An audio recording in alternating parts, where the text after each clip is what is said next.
were talking about religious art. Yes. And this question about, is it possible for art, as it were, to speak without speaking of ideology? Yes. Is that right? Yes, that's right. I mean, I think that's a very important idea for me. And of course, for me,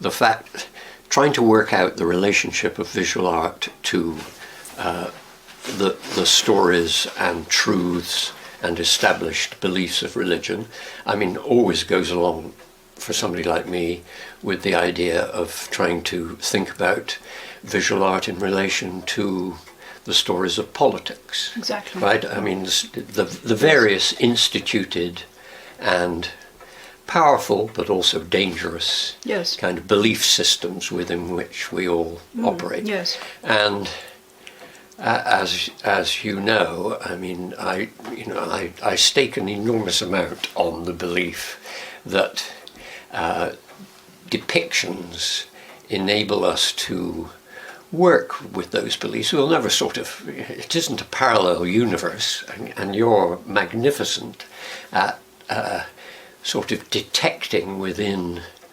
an artist's visual discourse, right, all the resources of language and tradition that they're working. I'm thinking of you teasing out what steps and feet and I am some things mean in Tacitudine, for instance, right? Well, thank you. Or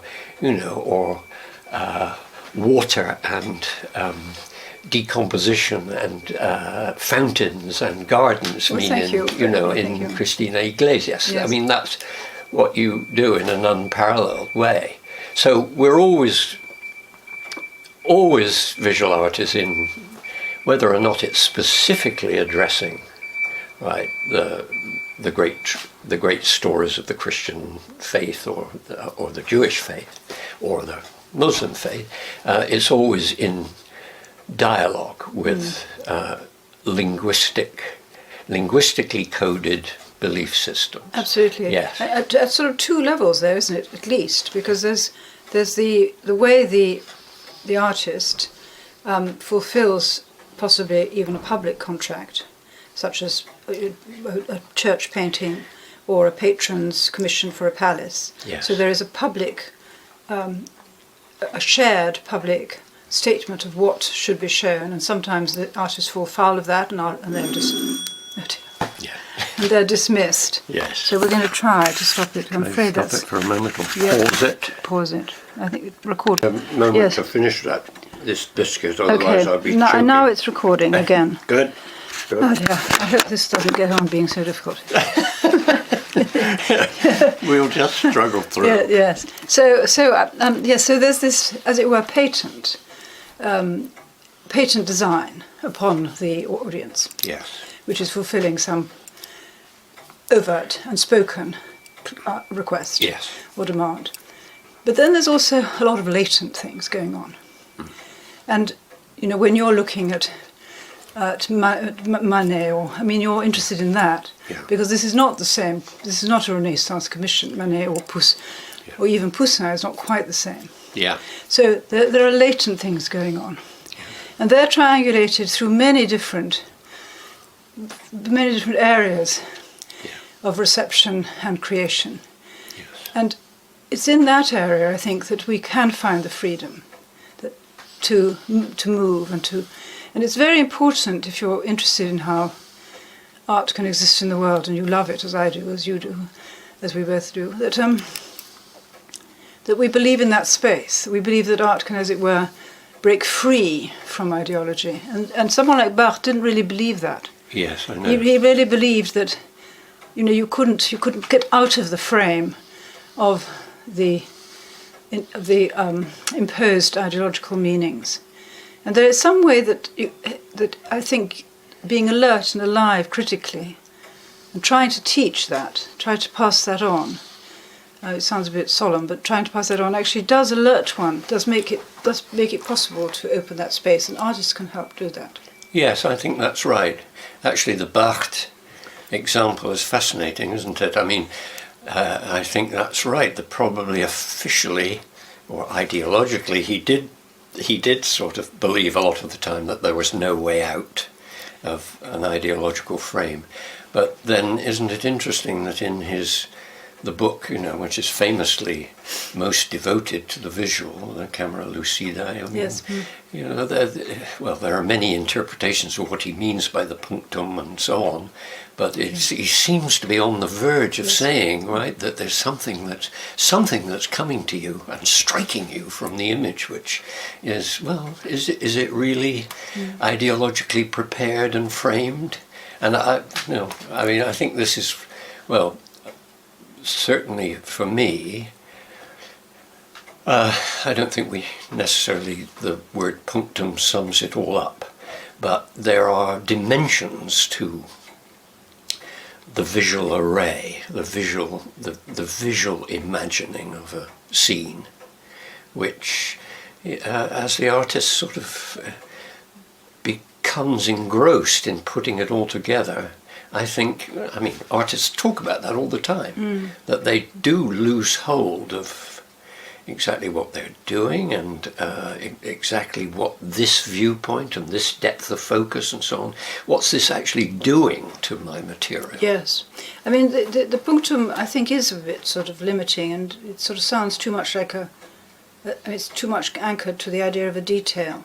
But I think it is interesting in two respects. One is that it suggests a break in time, that the sort of sharp point is to do with something happening, the sort of detonation. Yes. And that's a thing in time that's happening. Yes. And, you've written very interestingly about time in painting, very, very interestingly.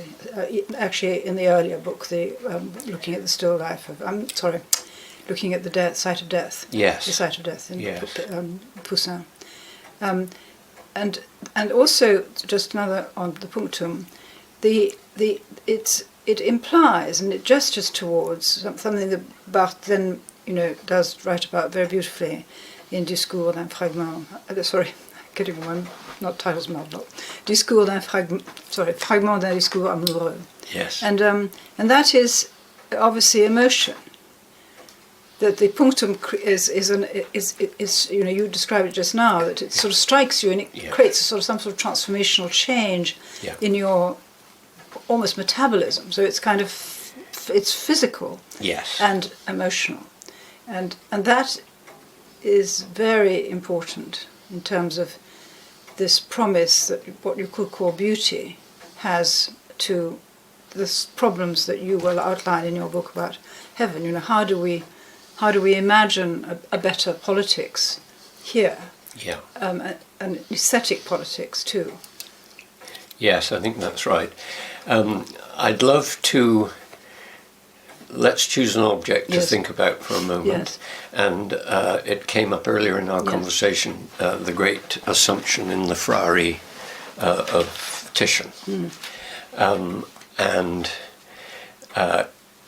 you described your first approaches to it, and maybe I'm misrepresenting what you were saying, and you can come back on this, but that to some extent at the beginning, thinking of yourself as in sort of critical relation to the dogmas of the Catholic Church, and in particular, right, the idea of the Immaculate Conception and the absolute uniqueness of Mary and so on, and our absolute unregenerate distance from her and hopeless inferiority to her, that you came to a picture like the Titian, prepared to dissent.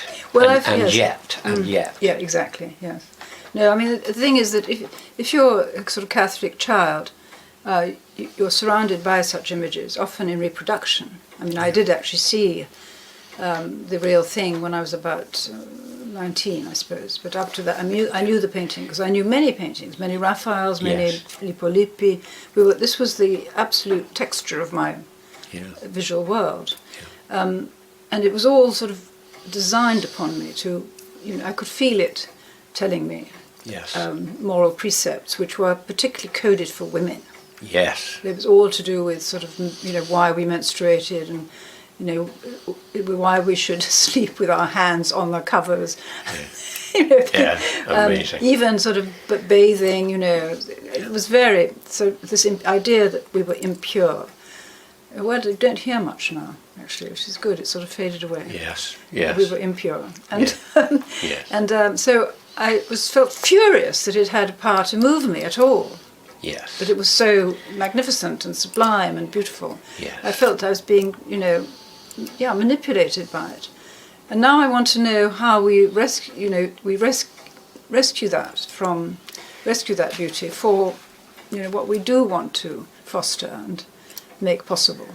Yes, that's right. And I feel that the Titian Assumption is a wonderful example for us because, I am a confirmed member of the Church of England, so I sort of was brought up, in religion, and actually my parents were very, very, very serious members of the church. Really? But I lost my faith early, and I mean, there's never been a moment at which, I've been tempted by back. But that's, of course, completely different from wishing to recognize, and actually more and more recognize, the power of these stories, the power of this framing of life, the power of this this sense of sort of human possibility and imperfection. But also the temporality, because you talk about, in your book, very, very beautifully about this idea of bringing heaven on earth, because there is a projection, a perspective into an afterlife. Yes. You don't believe in the afterlife. Yeah. I don't believe in the afterlife. Yeah. And yet there it is, made somehow palpable in these paintings, in that blue Yes, yes. of the Giotto. Absolutely, absolutely. And but the blue in Giotto is for me completely double-edged. And this is where I think we perhaps get back to the aspects of the visual that we both revere. It's double-edged. It's heavenly, and yet it's also terrestrial through and through. There's nothing numinous or impalpable about it. It's there as a physical fact. It's Earth. And so it's heaven, but it's heaven here. Yes. Yes. It's the absolute intensity of experience, but here and now, in terms that we can actually respond to, right? Sort of, visually, with our senses. Yes. And that's the lovely ambiguity, I think. But when you were a member of the Church of England, I want to ask you about belief, but I want to ask you this first. Yes. What was the relationship to imagery, to images? Because one of the things that, Ruskin struggled with in Venice is simply the tradition of idolatry condemned. Yes. Coming from an English background. Yes. Marina, I think in some kind of way it never even crystallized for me. I mean, I had a lower middle class upbringing in South Lancashire and the suburbs of Bristol, and our churches were, I don't want to be unkind, they were certainly not high, and they were so dull. Yes. Dull visually, dull architecturally. I do remember one dreadful stained glass window in our parish church in Bristol where the kings were casting down their golden crowns around a glassy sea. Do you remember that line from a hymn? I think, casting down. Probably not one I knew. That I loved, of course. But it was not. Yes, it was absolutely an iconic.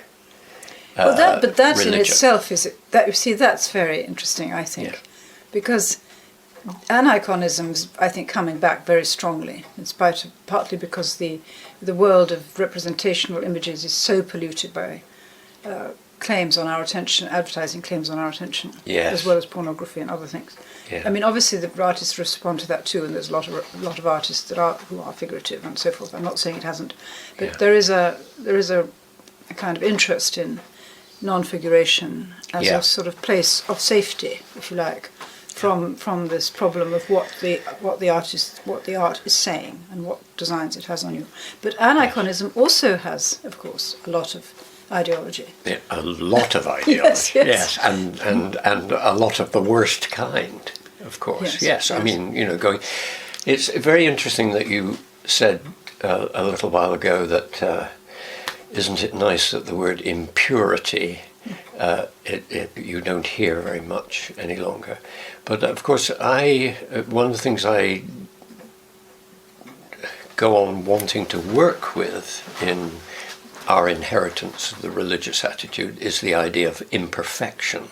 I mean, I do think that's very important, and that's different from, or can be different from, the idea of impurity. I mean, one of the things that drives me mad about our present ideological world, which is, of course, irreligious through and through, is the idea that of the imperfections of man, as not being properly recognized. Right? I mean, we're on our way, or perhaps we're already there in some kind of world of goodies. Right? Yes, and triumphalism. Yes. But there is a countervailing movement, which I think also many younger contemporary artists and older are involved in.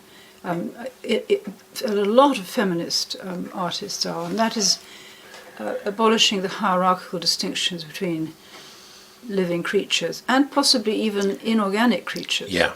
I mean, or inorganic, sorry, not creatures, but inorganic materials. Yes. I mean, the use of humble materials is a kind of statement of that kind. I think there is an interest in humility and imperfection. And there's a line of Sylvia Plath, perfection is terrible, it cannot have children. Yes. The sort of sterility wonderful. of imperfection. Yeah. But it's also, political triumphalism is much resisted by the ecological movement. Yes. And also racism, that is, the racists think of society as being diluted or somehow, corrupted by having people who are not exactly the same ethnicities or whatever. And look, there's a lot of resistance to that. Yes. I mean, I know we haven't got a voice yet, but Yes. but there is, and people do, I mean, I'm very, very sort of stirred up about this Stansted 15, who stopped this deportation plane, and it hasn't been made enough of in the press that of the 60 people being deported, 11 who were rescued by their operation have been granted asylum. Their cases have been heard and justified. Yeah. They were about to be carted off to... Yes. So that's a resistance, that is a statement of solidarity with people deemed impure. Yes, absolutely. Absolutely. Or imperfect. Yes. And can we turn a corner there towards one of the questions that Art Review suggested for us, which is, which I know interests you a lot. Well, it is about...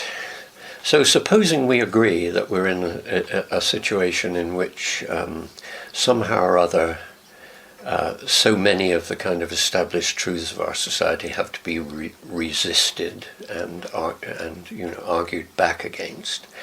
And I hear you saying in the last few minutes that you're more and more interested in artists who are raising very directly issues, political and social issues of the present.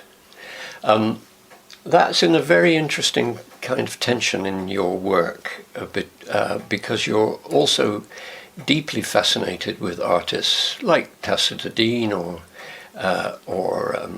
Cristina Iglesias, who are not activist artists, not artists whose art in any sense sort of directly engages. You don't go to Toledo and denounce the Catholic Church, but you do produce works of art in which the strangeness of this culture's past and what it's repressed of its past is formed, given form, meditated on in some kind of complex, indirect Yes. way.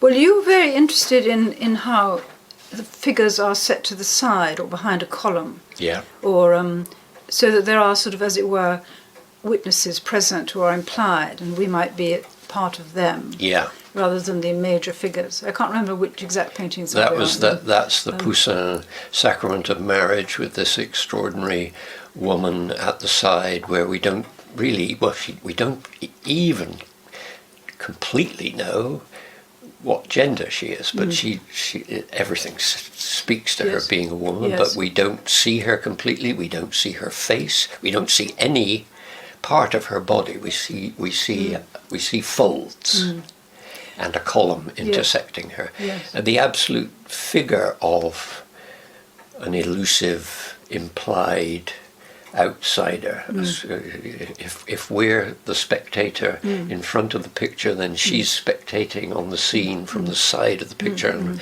are we asked to identify with her or not? Yes. Well, I think that in a sense is a sort of figure of the artist's relation to some things that are going on. Because I would never really propose that an artist should be an overt activist. Yeah. I very much admire some. I know quite a lot of them, and I admire them a lot, and I'm not against it. But I don't think that is how it happens. I think it's much more inadvertent. That what they are, I mean, that's a rather famous sort of old image, actually. They're kind of aeolian harps. Yeah. So the currents go through them, and what I think the artists, some of the fine art, truly admirable artists of our time, have that quality, and Tastus certainly has it. And oddly enough, she's actually quite uncanny. She can find 6-leaved clovers. Yes. So she's got sort of some kind of sixth sense, and I think that sixth sense shows in her work. She kind of, in a slightly eerie way, she makes films of people who then die very soon afterwards, as if she knows, as if she's got an absolute sense that this is the last moment she can capture them. Quite extraordinary. Yes. There's a whole series of these portraits. Yeah. And I think that's she's a good example of so that it's not conscious. There's a parallel with writing. I don't think novelists or poets necessarily should set out to be chroniclers of their times, but some of the greatest are. Yes. And also, but with art, it's slightly different from being a novelist or being a certain kind of novelist, because they can actually propose some kind of alternative, so they needn't record. They can. The person looking in, hidden behind the column, is taking us to. It's suggesting that perhaps there's another angle to look at this from. Yeah, exactly. It's an implied suggestion. Yes. And that is, the artist does that. And they're very valuable because they can testify to things that we have no evidence left of, that we don't know what happened. They can kind of bring that into. That's the Cristina Iglesias, her piece of 3 pieces, 3 fountains in Toledo, one in a Paul Clare's monastery, one in the plaza, and one in the old artillery works. They suggest the 3-cornered lost traditions of what the Christian tradition still exists, but the Jewish tradition is gone and the Islamic tradition is gone. Yes. So she brings that back into presence. Yes. Through digging down into the ground and, as it were, suggesting the time that passed before is now coming up again to the surface. That's right, and it's a wonderful essay, I think, yours on that installation, and it speaks, I think, to one side of one kind of art that you believe in profoundly, which is a kind of archaeology, isn't it? It's sort of digging down and I think you often like art which is in some way reparative or an acts of retrieval and sort of getting back. Well, I think that what's interesting is that I think the way you look at art is, I would say, is is reparatory or invites redress. Mm-hmm. Because, I've never liked the Veronese allegories of love. Yes. I mean, I'm astonished by your essay because it's really made me see them very, very differently. And I didn't like them for some of the qualities that you bring out that you like. Yes. I mean, so you've changed something I had, as it were, noticed, which you can't miss, which is the sort of very strongly raked angles, the kind of bizarre relationships, the sort of something looming over an edge at you in a kind of trompe-l'oeil almost effect. And I found it, them theatrical and forced. But you've actually performed an act of redress on the pictures, as paintings. But you've also, through that act of redress, brought out a different meaning in the works. And I particularly like what you say about disinganno, which you translate as being disabused. Yes.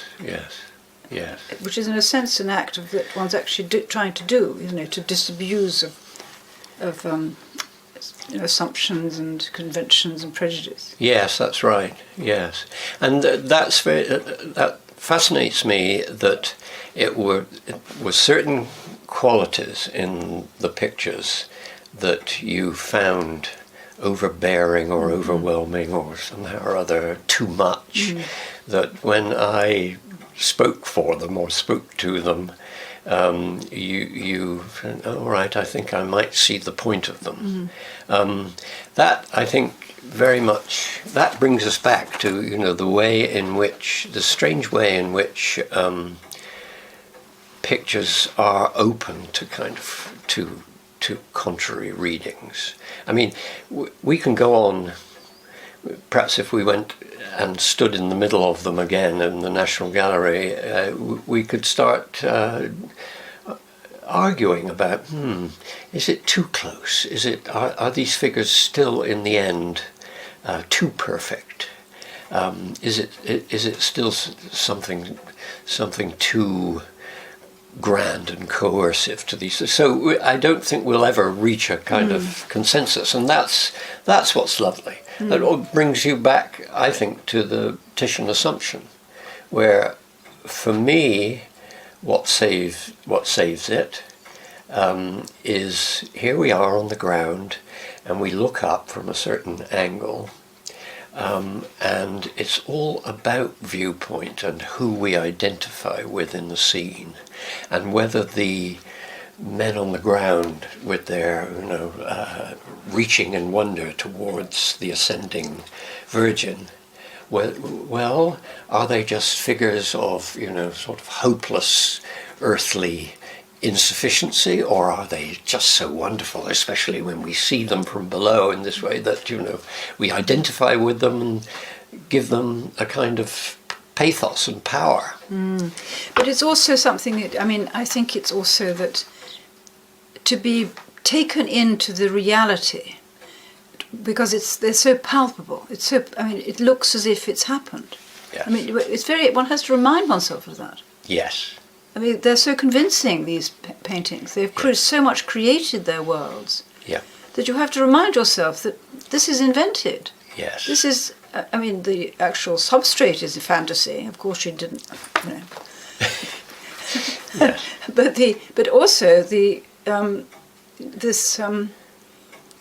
every single thing in it, even if Titian had a drapery on a stand in his studio to do one bit of the drapery, or even if he got some studio assistant to hold the pose so that he could, which he probably did, it is all fantasy. And I think that, to hold on to that, it really is a matter of hope, because if we can open up these areas where we have imagined, or someone has imagined for us, a place of bliss and glory and happiness. I know you like imperfection, but but it's mortal. They've got bare feet. They've got bare, gnarled, calloused feet. Absolutely. And scruffy beards. Yes, and scruffy. Exactly. And they're old. They're even old. Yes. It's a place where you can see.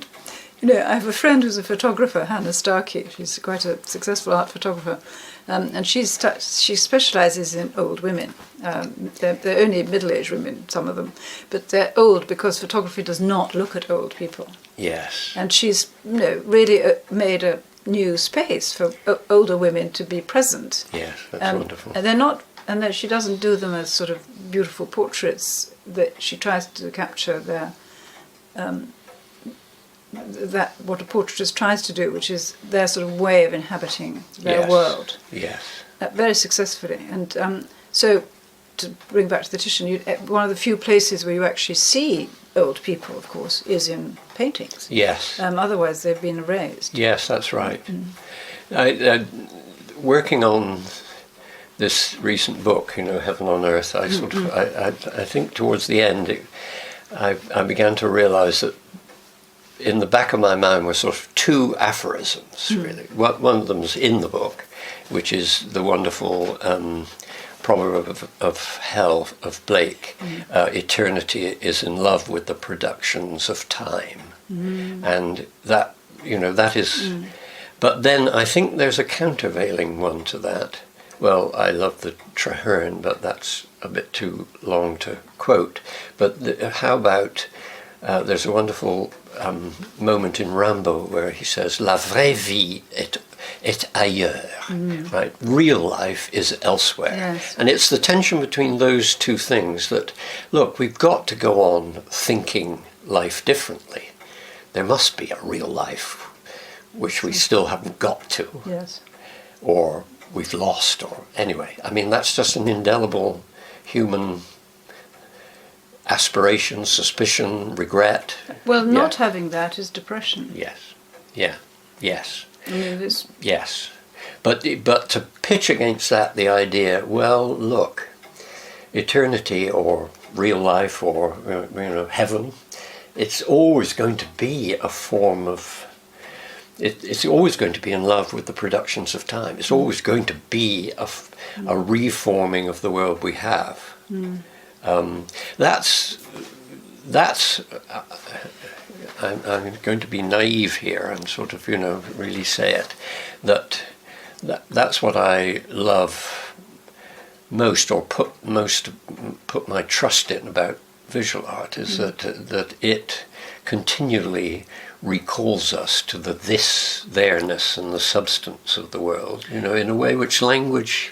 Well, yes, and I absolutely agree with that, and I think that's why it has such a pull for crowds who go to Tate Modern and so forth. Yeah. And that is because in the world of more representations than ever in the history of our beings, to be in contact with the phenomenal character of something made in that moment, to have that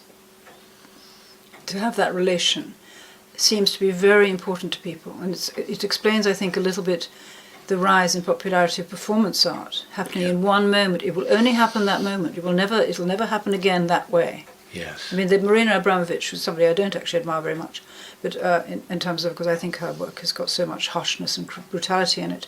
But she's having a big, I think it's the first major retrospective of a woman artist at the Royal Academy.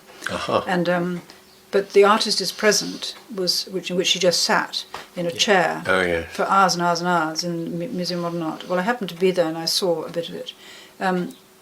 It had an immense magnetism for people. It drew crowds. Yes. And that's because she was in a sense a kind of like watching time itself.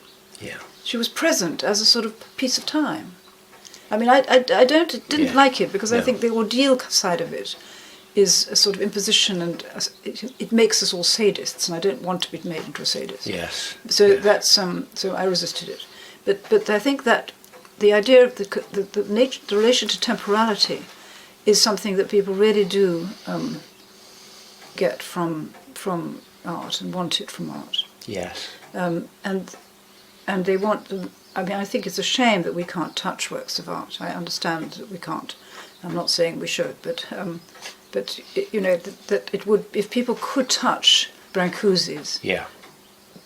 There's wonderful surfaces Yes. That relationship to materials, or even Anush Kapoor, all that powder and yes, those mirrors. They're so one longs to handle them. Of course, yes, to kind of handle them. Yes, yes.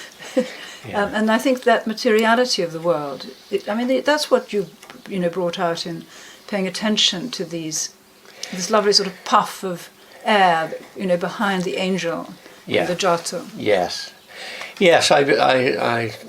I believe in that completely. The idea that art stops the flow or slows it down. Obviously, I think that some of the very best video work, the video work that I think is the best, is premised on not exactly stopping things, but sort of giving reality a different pace, and that in our society of total flow all the time is just so extraordinarily bombardment powerful. And scatter. Yes, that's still unravished bride of quietness. Yes, something and slow time. Yes, yes. What is it, Erstwhile? Yes. Yeah. I agree with you that performance art, it's quite a double-edged thing, isn't it? In that it can collude with the idea of a sort of false. Well, it almost comes back to your worries about the Veronese, right? The sort of too muchness of the performance, and that it's a personality, not a person, being presented. And, that's a huge problem. Yes. And people reading, responding to things through the biography of the artist. Yes. Or writer. Actually. Yes. But I think there are 2 points I'd like to sort of go back a bit and pick up. One is that the point about ideology and allegory, which is why I sort of slightly resisted the Veronese, and that is that I don't want to be sort of instructed. Yeah. But I think you showed in your account of the Veroneses how much isn't part of some ideological scheme of in telling us all about what love is. Yes. That it isn't a sort of mechanical formula. And I think that takes us to something important that you began with, and that is that visual arts escape language, and that it is a wonderful freedom actually to be in a place that's really hard to put into language. Yes. It is partly the business of people who write about art, like you, to do that, to put it into language. But it escapes. One's trying to capture something ineffable, literally ineffable. Yes, I think that's right. Yes, and somebody said to me a few weeks ago when I was presenting the book or something, well, if you feel this way about the ineffability of the visual, why do you write about it all the time? And it was a perfectly fair question. But of course, pictures anticipate the world of words that they are going to be part of. There are certain artists who've dreamt of an absolute wordless world, but they're rarities, and anyway, they fool themselves, I think. So it's a very human activity to find words for things seen. We do it all the time, right? Yes. Writers are very good writers themselves. Yes. Many writers. Yes. Going back quite a long way. Absolutely. But certainly recently. Yes, absolutely. And that's, in a way, that's why I go on being so utterly fascinated by Ruskin with all his, with all the problematic and excessive and pathetic aspects of him. He's still a giant as far as trying to think about ways in which language can make one look or invite one to look. That takes me to another point I'd quite like to bring in, and that is that he's a real wordsmith. Richness of vocabulary, intricacy of syntax, astonishing ekphrases. Just one after another. Amazing. Some of them I read, I just feel intoxicated reading them. What's the famous one about the the toothless grotesque on the wall of Santa Maria del Fiore. Oh, yes. Which is, he ends saying, and one of the teeth is rotten. Yes. Yes. Amazing power of language, so, Yeah. which is very much corresponds to his own belief in craftsmanship. Yeah. I mean, if you like, it's Yes. like an iron grill work. His prose could be silversmithery or Yes, you're telling me. or goldsmithery Yes. or something. Yes. So yes, he's a sort of smith, and that idea of virtuosity, of technical competence, or technical brilliance, is another place of where the power of art gathers. Yeah. And of course, it's not quite the case now in contemporary art, because there's a flip side in contemporary art, which is that we value rather awkward and clumsy work, because it seems to be, it doesn't seem to be slick. It seems to have escaped the condition of the commodity. Yes. So Basquiat would be a case in point. Yes. And that goes way, way back, of course. I mean, that's sort of central to modernism, really, the idea of a deliberately, seemingly skillless directness. Childlike. Yes. Spontaneous, honest. Yes. Getting away from the superb power of the commodity in our times. Unfinished. Unfinished. Yes. And I think it has a relationship to the market. I mean, unfortunately, it's a condition you can't escape, because the more unskilled you are, the more sincere you might seem to be. Another example would be Rose Wiley. She's seemingly very spontaneous, unsophisticated. Yeah. Deliberately so. So it's a very deliberate act. Yes. But she's, very valuable. She can't. And the new interest in outsider art, or outliers, Lynn Cook calls them outliers, who haven't come through the system at all, haven't been to art schools, have worked perhaps in their garrets, no, not garrets anymore, in their basements. Or indeed in their institutions. Yes, exactly. In many cases. Yes, exactly. Institutions, which can be hospitals, prisons, asylums, and now increasingly refugee camps, detention centres. Yes. So this, but I mean, it's fine for them. They're often dead when they're discovered. But it's obviously I'm not against them making money, but it is something about the market that it is looking for ways to validate itself by finding sources of transcendence that it can pull in to sort of purify itself, go back to purity. Yes, but I think going back to your premise there is that in these cases too, it is a kind of craftsmanship that we respond to. It is somehow or other the working out in a certain medium of a vision, I remember sort of looking in the Outliers show at these astonishing. It was a show, was it? It was a show in Washington. In Washington, no, I haven't seen it. Yes, fabulous show.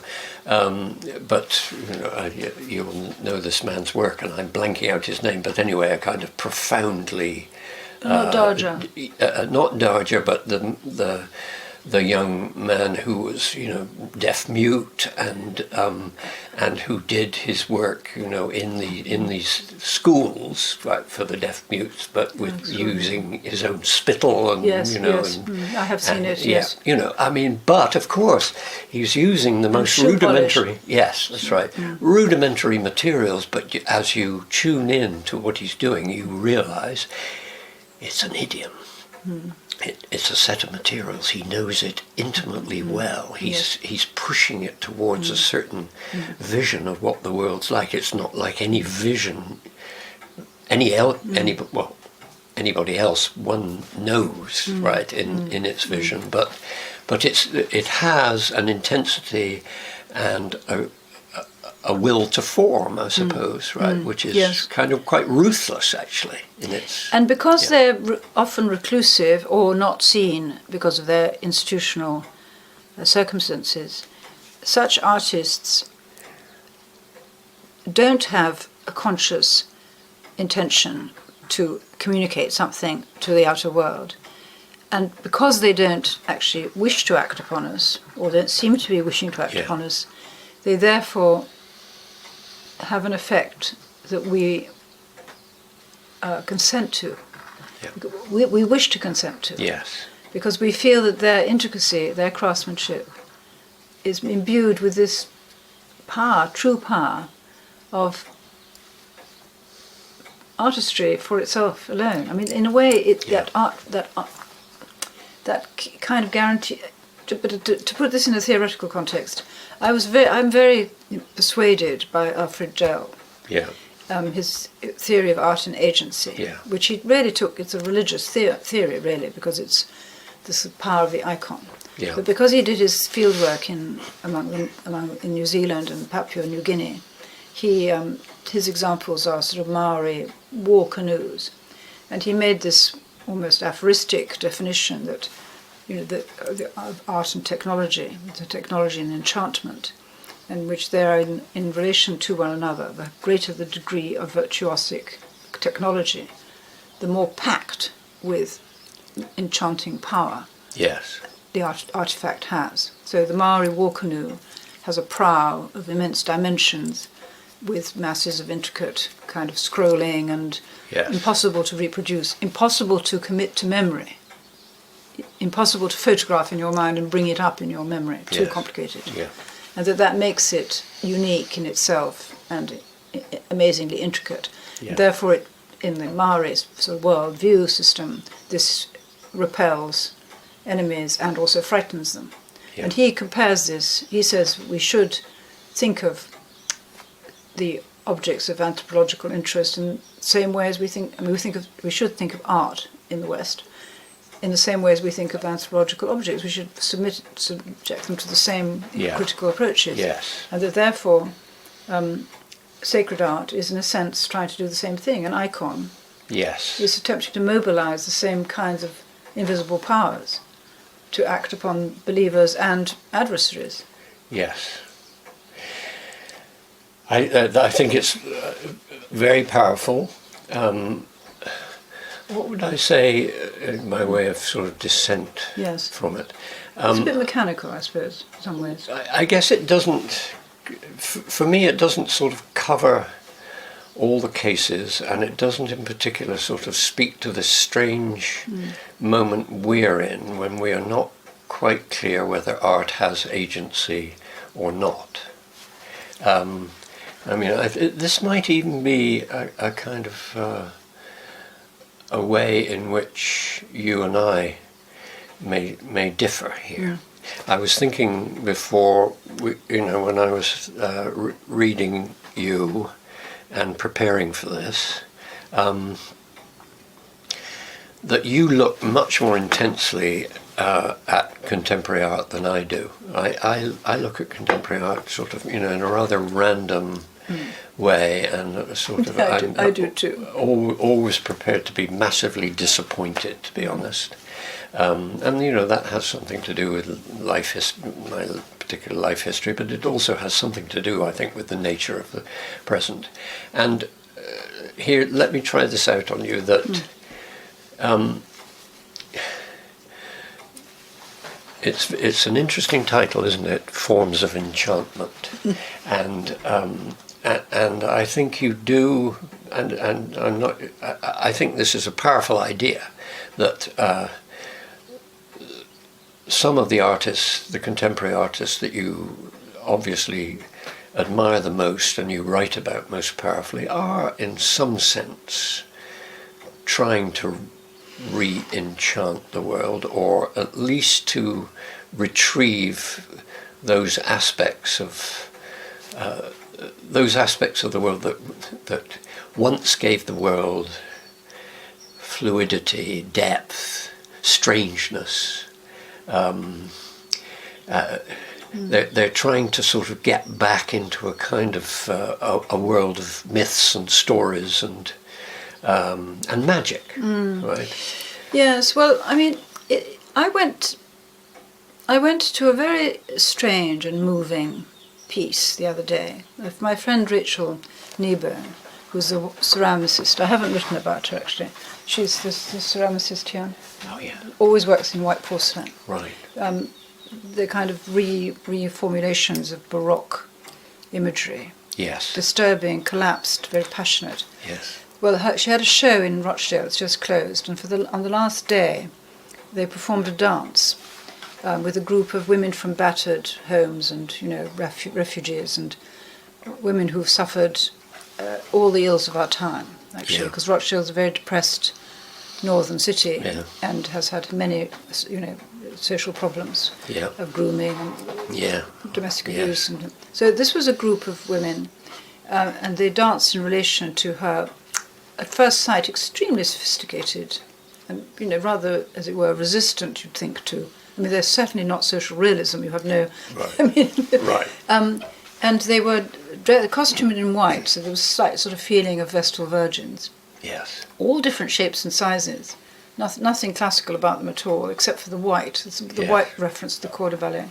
And they dance in response to her sculptures, to some very beautiful music and a cello. Yes. And choreographed. It was properly choreographed. It was unbelievably moving. Yeah. These very, fat, very thin, very, women moving, doing it very well, actually. In this space, empty space except for the sculptures, with a whole raggle-taggle of old people, young people, babies around, really held the group, held the crowd. Yes. I mean, from the first moment, we were enthralled.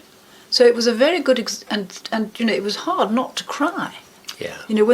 Because they did things like wring their hands slowly. Yes. Or they stroked themselves slowly, all together.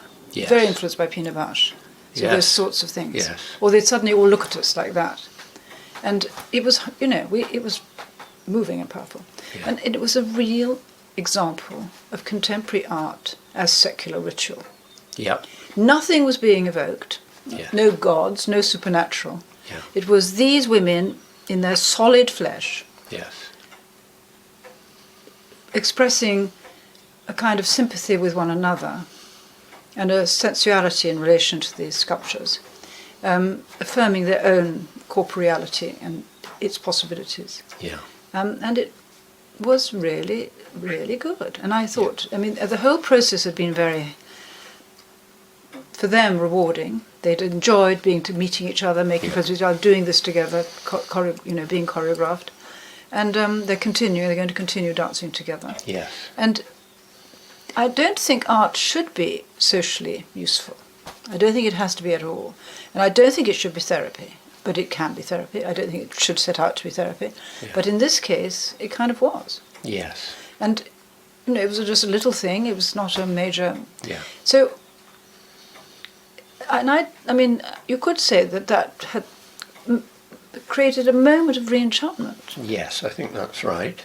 And I think that's what you're extraordinarily good at, is speaking in a measured way to these moments of what you call secular ritual or possible re-enchantment. I mean, that's what I actually found, quite unexpectedly convincing. I'll unexpected in this sense, Marina, that and I think you'll agree with this, that we've had it to here with sort of high claims for art as the form of reinvesting the world with religious aura or significance. I'll never forget the experience of seeing the Magicien de la Terre in Paris. I only saw the catalogue, I don't. Well, it was. I just thought it was dreadful. Oh, really? Just dreadful. Rather than using, I would tend to use the same vocabulary as you used to about your doubts about Veronese, just sort of, just everything was too much, and there was just too. The word shaman was sort of, everyone was a shaman suddenly, right? By the way, I thought this moment in your book where you talk about, well, let me tell you about shamans, right? Let me tell you about that woman found in the Natufian lair in Israel, right? And this profoundly deformed and woman, whose pelvis had been manipulated. This is shaman. This is magic. This was the magic world, and so that's wonderful. I think is that you're telling us, look, magic is an extraordinarily important part of the human, the history and continuing reality of the human. It's wonderful, it's dangerous, right? And those artists that you care about and are making somebody like me care about, they're working with this dimension in a way which of course understands its dangers too, right? Yes. I mean, I think the trouble is that we've had a long important period when people sought to resist magic, but they actually had recourse to magic itself to do it. Yeah. We're not made. I mean, Yes. our brains are wired. Yes. And it is language, of course. This relationship of language to reality, which is both off kilter all the time, and at the same time extremely formative, so that it actually keeps on shaping reality. I mean, we're living in a moment of it. I mean, we're seeing two forms of sort of word magic going on, swirling in this country and in Trump's America. Yes. I mean, this wall is a perfect example of a language turning into materiality and causing chaos. Becoming monsters. Yes. I think that to go back to the form of magic, of course, and its art as agency, I think I began noticing it and therefore feeling that sort of Alfred Joel was onto something because of the rise of iconoclasm. Because you don't destroy something unless you feel it has some. I mean, there's no point in destroying it if it's not doing something. Yes. So the Banyan Buddhas, they had stood there, looked after by the Muslims there for centuries and centuries and centuries, and suddenly they become visible and they become enemies. Yes. And have to be destroyed. Yes.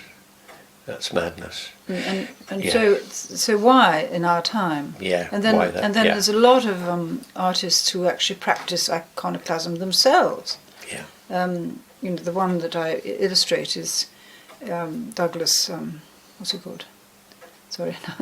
Douglas Gordon. Douglas Gordon's. Yes. The End of Civilization, he calls it. So it's a piece about iconoclasm, but it's also he actually burns a Steinway on the border of Scotland and England. Yes. Yes, no, that's great. So just coming back to forms of enchantment, it occurred to me, as I was thinking about that title, that I once wrote a book called Farewell to an Idea, which really was somehow or other circled endlessly around this wonderful phrase that Max Weber borrowed from Schiller, that modernity is the disenchantment of the world. And so there's I'm afraid I haven't read that one. Well, I'm sorry. It doesn't matter in the least. Which painters did you look at? Well, it was it started off actually with David painting the death of Marat, in 1793, and went on through Cézanne and Pissarro and Malevich. I mean, that kind of that moment of sort of strange. Is it enchantment or is it the black square ultimate magic, or the ultimate putting an end to? Well, actually, I think that's an interesting topic to look at, because one of the great influential catalogues was the art and spirituality in LACMA. Yes. Yes. Did you actually see it? Maybe you Yes, did. I did. Yes, Yes. because you were Yeah. there Yeah. in California. Yeah. Yes, I didn't see the show, but I've got the catalogue. Yes.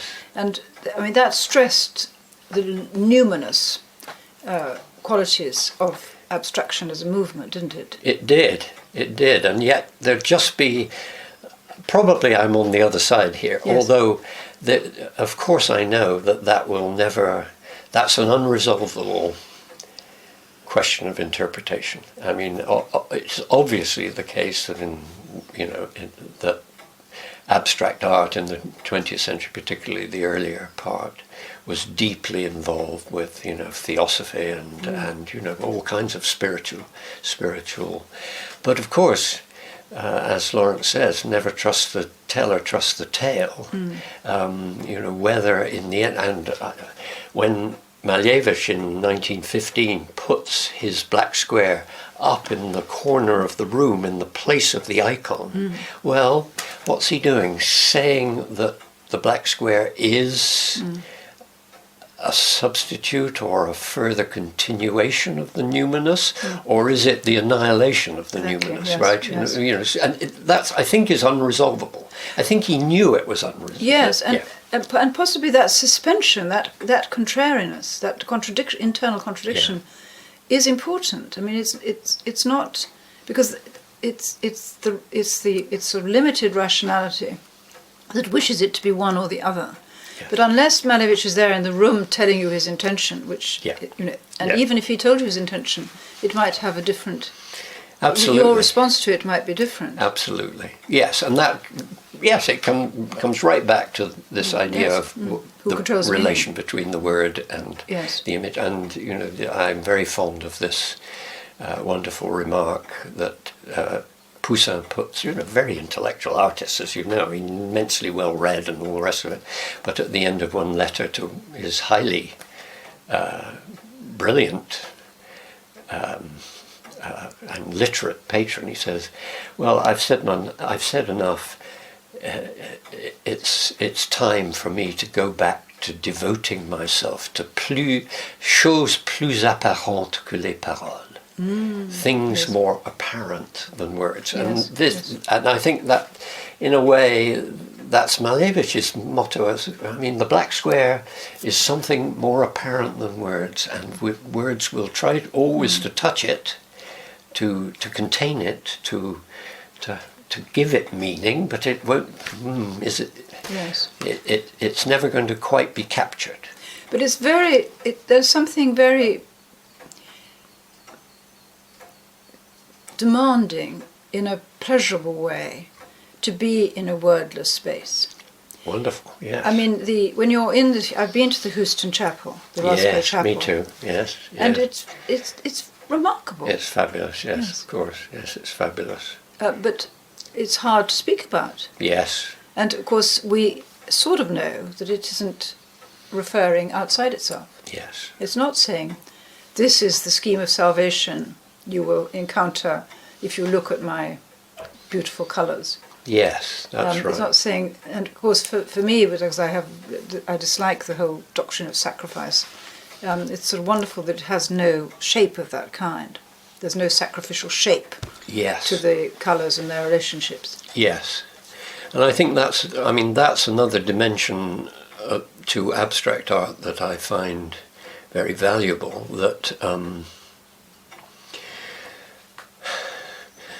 it may be that at its most intense, what it really invites you to do is to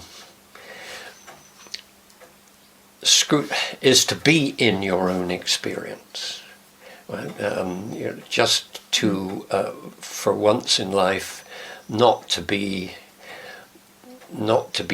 purposeful, but to, surrounded by these things. This is a container for experience like no other container you'll ever be in. And the temporality of it there's no telos. Yeah. And you've talked about that, and of course that is a problem in religion and the sort of Christianity and the eschatology of it all.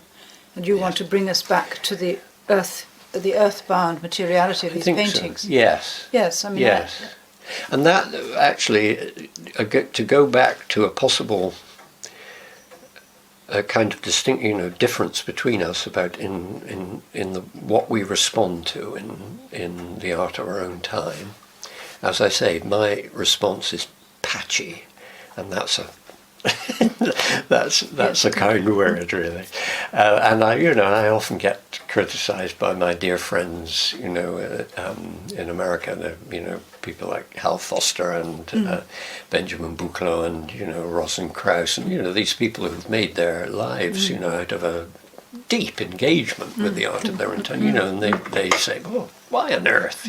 Anyway, so why don't you really concentrate on the art that surrounds you? Well, I think if you'd been living in Florence in 1480, there would have been many contemporary artists around. You would not have. I mean, there are a lot of contemporary artists around. Yes. So yes. I mean, now you might like, I don't know, 4 or 5 very, very much. Yes. There were then 400. I think that's right. But here's something I'd love to get your response to. So I was thinking last night. So what really sticks in my mind, given that my response to contemporary art is so peculiar, and I came up with, look, 1 or 2 of them are obvious. I mean, I can't get away from Gerhard Richter's, Baader-Meinhof paintings. They do seem to me to sort of speak to something, perfectly dreadful, but indelible and intense, and obviously as an old sort of lefty. Yes.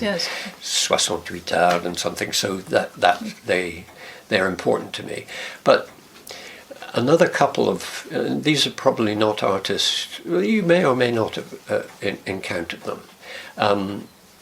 One of them is a Swede called Jonas Dahlberg. You come across him? Did he do the pyramids and the? He did the pyramids and the B-52 bombers. Is that him? I'm not sure, but the thing of his that sort of stuck in my mind, I realised, was something I came across, I think, probably in a Biennale in Taipei or something. You know the way in which you sort of somehow or other come across these in all kinds of strange parts. This is called Invisible Cities, and it's the most extraordinary. He chronicles the fact, he in fact enumerates the cities of the globalized world now that have over 1 million inhabitants, and it's an astonishing number of cities, most of whom you've never heard of. Never. And then some of them are new in China. They're comparatively new. Yeah. And alongside that, he does this very strange video, which is of a completely constructed universe of his. They're all. You go through this. The camera moves you through what appears to be a city space, and it's a sort of nowhere space. It's suburban, and yet it's somehow or other windowless and abstract. And for some reason or other, this and the pace of the which is an inhuman pace through this. But of course, and it's no friction. It wafts. Exactly. So this stuck in my mind as the absolute big. And it occurred to me, well, I think it sticks in my mind, and there are 1 or 2 other artists like this, because they truly are trying to represent what the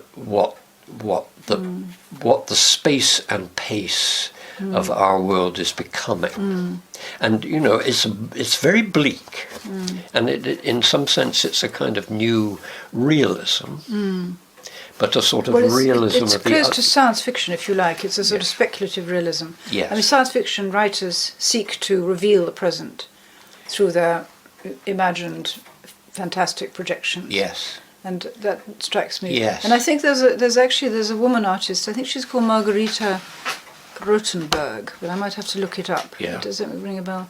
She looks into the beauty industry, so it's a similar, the dystopic nature of contemporary, very sophisticated evolution of city life, urban life. So in her, she shows the kind of hinterland, terrifying underworlds that are behind, for example, cultured pearls. And there's a mixture in her work of actual cultured pearl factories or cleaning places. And the divers and actual documentary material. But it's all, heightened through digital media, so it all looks real. But it's all heightened into a terrifying, a real mondo carne, just a sort of dreadful, devouring machine of consumerism. Very interesting. Yes, and also the beauty industry, not just pearls, but the toenail industry. It terrifies, makes me shudder even to remember some of her images. The kind of women who are trafficked to, become pedicurists in rich suburbs of these sorts of places. Actually. Absolutely. So that's near agitprop. I mean, it doesn't look like agitprop because it's sort of clean and smooth and digital, but it is agitprop. That's right. Or what do you think? But I think that somebody like it doesn't have to be sort of polemical. No, it's just a candle. Okay. It wasn't lit, so it's all right. Okay, good. It doesn't have to be polemical. And in fact, what I think sticks in my mind about Dalberg and one or two others is that they are trying for a new realism, but it's not a denunciatory realism. It is not. It's not a world of horror. They're showing, although of course you do slowly realise there's something horrible about it. Certainly something unheimlich about it. Yes. And worse, really. Yes. And that seemed to me perhaps something that I was rather surprised in a way that these things stick in my mind. In that it seems like I have an old remainder of love of realism in me. Yes. And that there are aspects of modernity that still seem to me under-described. Yes, really. Yes. Well, I think isn't your heavenly rather material and realist in some ways? I mean, isn't the sort of part of the argument that we make heaven on earth through this sort of thick depiction? Yes, absolutely, and almost sometimes I'm tempted to think that imagining the world otherwise, radically otherwise, is our way of sort of thinking hard about what the world is, right?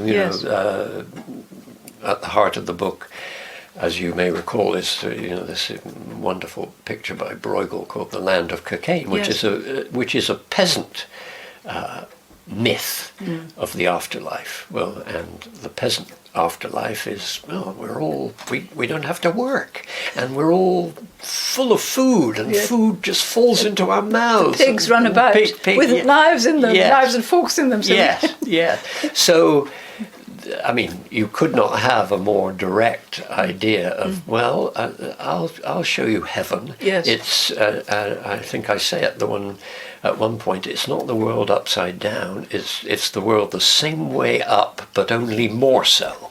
With different people. Yes. And the whole, the people are laid out sort of somnolent and fat on the ground plane, but the ground plane is like a sort of distended belly, really. And so, yes, I think you're right that, of course, I love... Yes, I am a realist at heart. Well, two things. One is that I was always very, very touched that when the Virgin Mary appeared to children, which she had a habit of doing in the 19th century and early 20th century, she almost always made it clear that people were working too hard, and she was very angry.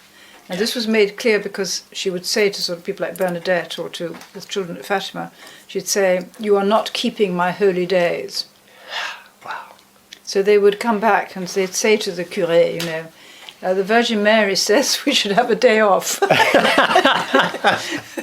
These children working usually in the fields and shepherds. Yes. So that's that's Fantastic. a real that's in a sense of how I don't think they were lying. I think these children had experiences of dreams and things, and then the way it was communicated hardened it into reality. Yeah. But I mean, they may well have had.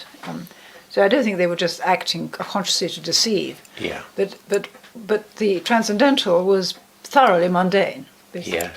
Yes. And then also she often criticised the clergy, so the children were able to kind of pass on the fact that grown-ups were behaving very badly. Yes. From the lips of. So that was one thing. But the other thing is that, this is just a detail, but in a sense it shows the interconnections of fantasy and reality and how important those are. And that is that Fuseli was very keen on entomology. He was a great collector of insects. And he used his knowledge of butterflies and moths to depict fairyland. Yeah. Yeah. So the wings of the rather horrible little goblins that he painted are usually actual real species that he's studied. Yes. But of course, it's also sort of it kind of goes around in a circle, because those species themselves are imitating ideas of monstrosity that seem to circulate in nature itself. Yes. So they have oversized claws and that are not useful for them, or oversized eyes painted on their wings to kind of repel. So evolution itself seems to have a concept of imagined realities. Yes. Oh, you're yeah. going to stop for them. Yes, I'll pause it. We've done them. Are we doing? Very near what they asked for. Yeah. So yes. Well, shall I just say, I just had a thought about the very concept of the function of art. And I think that the term implies too much intention and objectives. I don't think we should think in terms of art having a function. I think, of course, it probably does have a function. Yeah. But that doesn't mean that that's the first way we should look at it. And I think it also, it sort of begs the question of the diverse forms of art. I mean, it sort of allows it all to become too homogeneous, to think of art having a function. Yes. Because there's the role of the artist on the one hand, which is this individual, and then there's all kinds of imponderables, like the art market. And that obviously has some function, but it's a separate function from what art is. Yeah. They're intermeshed necessarily, but they're not actually equally defining. Yeah. And in some ways I would hold out for saying that the freedom of art, that sort of space we were talking about when you're in the Rothko Chapel, is also a freedom from function. Mm-hmm. From being somewhere that, in a sense, is without use or purpose, or Yes. And there's a freedom in that. Yes, I agree with that. Yes, I very much agree with that. There's too much to say on this, and but all right, here's two thoughts. As I think I said earlier on, I'm just more and more interested in the fact that, supposing we just restrict ourselves to visual depiction, right? This is it seems like it's a species-specific activity, and from very early on in Homo sapiens, there seems a tremendous amount of social investment in it. And on the walls of the caves and so on, and it seems to, as I said before, to intensify and become some kind of specialized and prestigious activity, roughly at the same time that the language function or the language activity is accelerating and crystallizing. So depiction and language are sort of two species-defining characteristics. And heaven knows what depiction was for.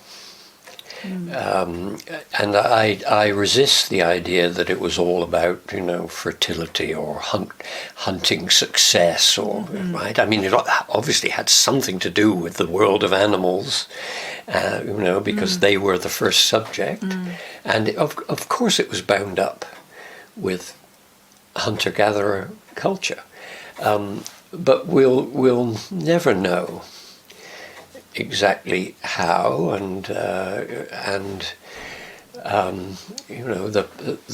play of lights in the inner part of the cave was also magic, and was magic functional,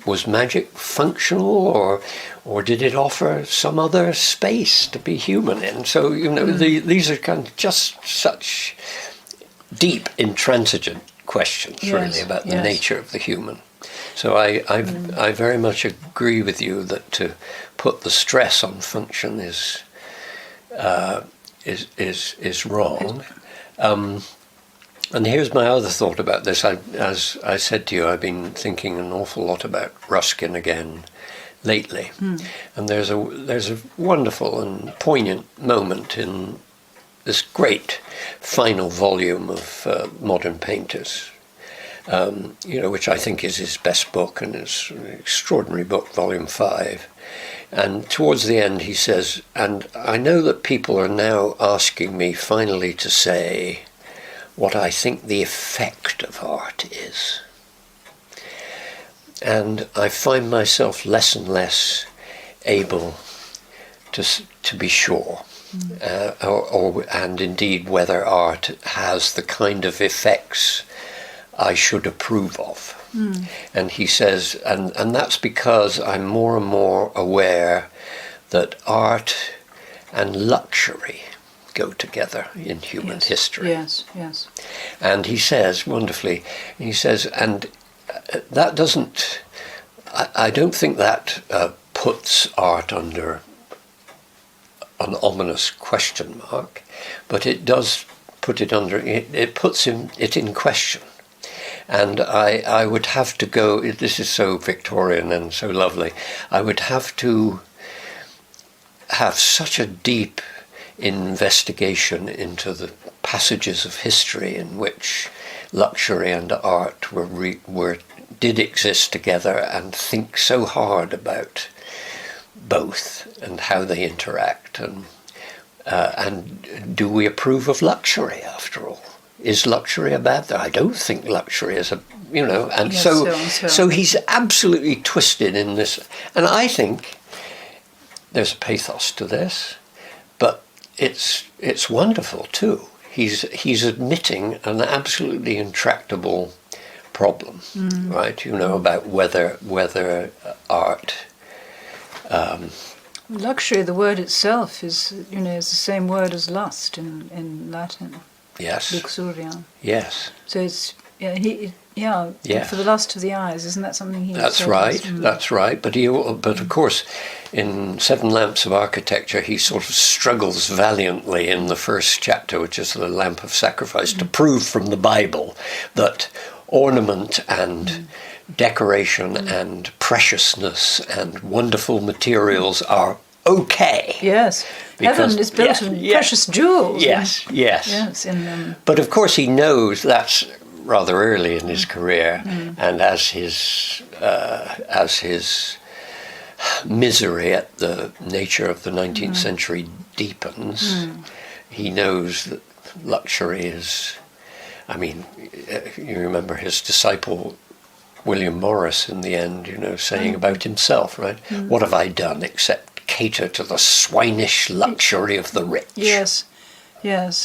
But it's an unsolvable problem. But Morris was trying not to. He was trying to revive what he saw as medieval craftsmanship, which was more egalitarian, if you like, when people had beautiful wooden turned bowls to eat out of because they made them themselves. Yes. I know it's a bit of a pipe dream, but it's... Yes. There was an honour in it. He was trying. Absolutely. And I think probably both Ruskin and Morris were I think this is a very realistic point of view, that actually in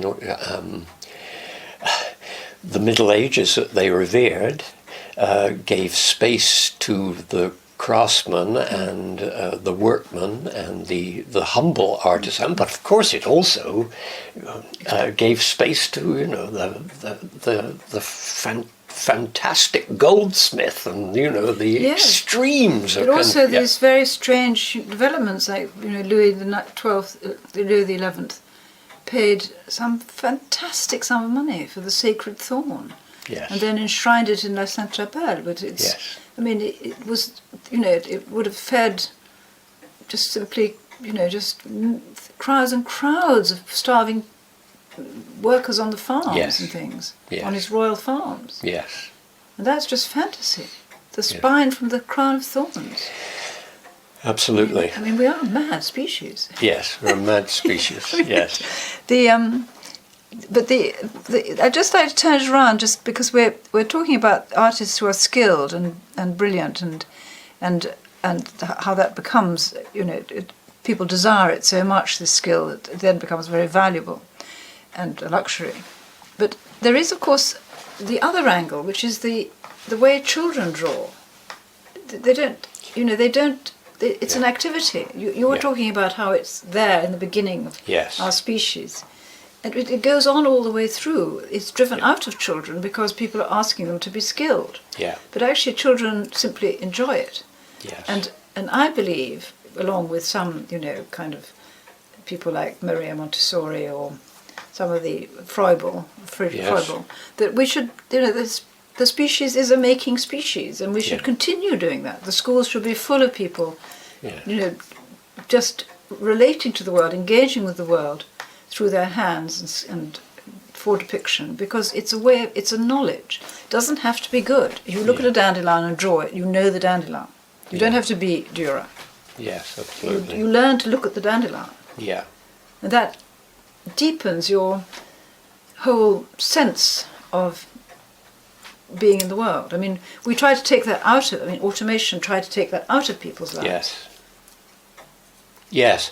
And I think also, as you well know, you can see the quote unquote natural evolution in the child, that the child perhaps at the beginning it hardly sees the crayons, right? The crayons are just pure instrumentality to get the mushroom or the dandelion on paper. But of course, only a few months later, the crayon and the touch and the mark is actually coming into being for the child, right? Yes. And the child begins the dialectic between the mark making and what the mark is of. But I agree with you that it's what the tragedy is, that dialectic is sort of then choked off, right? Yes. And now with digital, there's very little sensuous contact in making images. Yeah. I love photography and I love digital systems because they're very fast and so forth. But their existence and all these smooth, slick screen surfaces lack, haptic qualities, and it's something that now has to be, as it were, deliberately reintroduced into life. Yes. Yes. Bouldering has become very popular. Yeah, right. People climbing up rocks. Yes. Because we don't have any rocks in our lives to climb up. We have to have artificial ones to be in touch with the earth. Terrifying. Yes, well, that of course brings you right back to Dalberg's evacuated post-human cities, really. And so, there's a side of the. There's an immense work that remains to be done of a sort of new realism. It just seems to me that this is probably ignorance on my part, and I'm sure that visual artists are trying to do this. But I really want to see a visual art that begins to describe a world in which everyone is connected all the time, right? Connected via little screens and plug-in audio systems, and how they actually look and how they behave with each other in this kind of interconnected I think world. that the tubes have got more crowded because people are now plugged in, and so they feel it doesn't matter that people are the people who run the tube systems, Yes.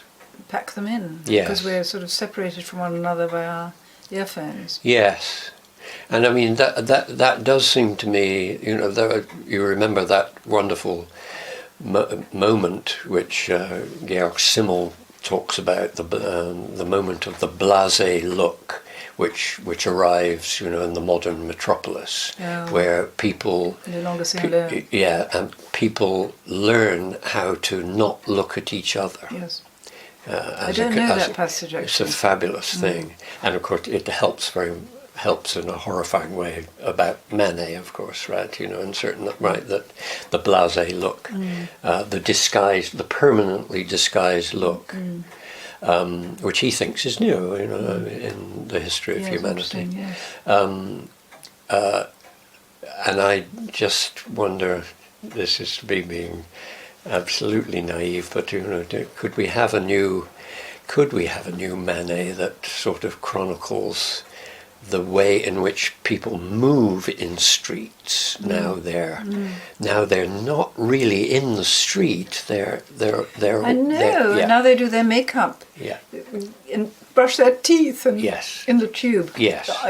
Yes. Surreptitiously. Yes. It's a sort of anti-blasé, actually. Instead of this continual screening of oneself from others, others now, I don't care whether they exist or not, because I've got my own world with me. Yes. And that's, I find that, of course, frightening. I mean, Yes. and I'm sure there are some. I'm sure that I don't know enough about contemporary art to give you examples, but I think there probably are some. Yeah. I think artists on the whole, contemporary artists, are rather quick to take up issues and dimensions of our current existence. A little bit. I mean, of course, I can't keep up with all fiction, but I sometimes fear that fiction writers aren't bold enough to address these issues. Yeah. But maybe I shouldn't say that, because it's hard to keep up with all the books that are written. Right. Yes. And pictures too. Yes. Good. I think we can stop. Yes. Let's hope. Look, it says 1 hour 33 minutes, so we definitely did manage.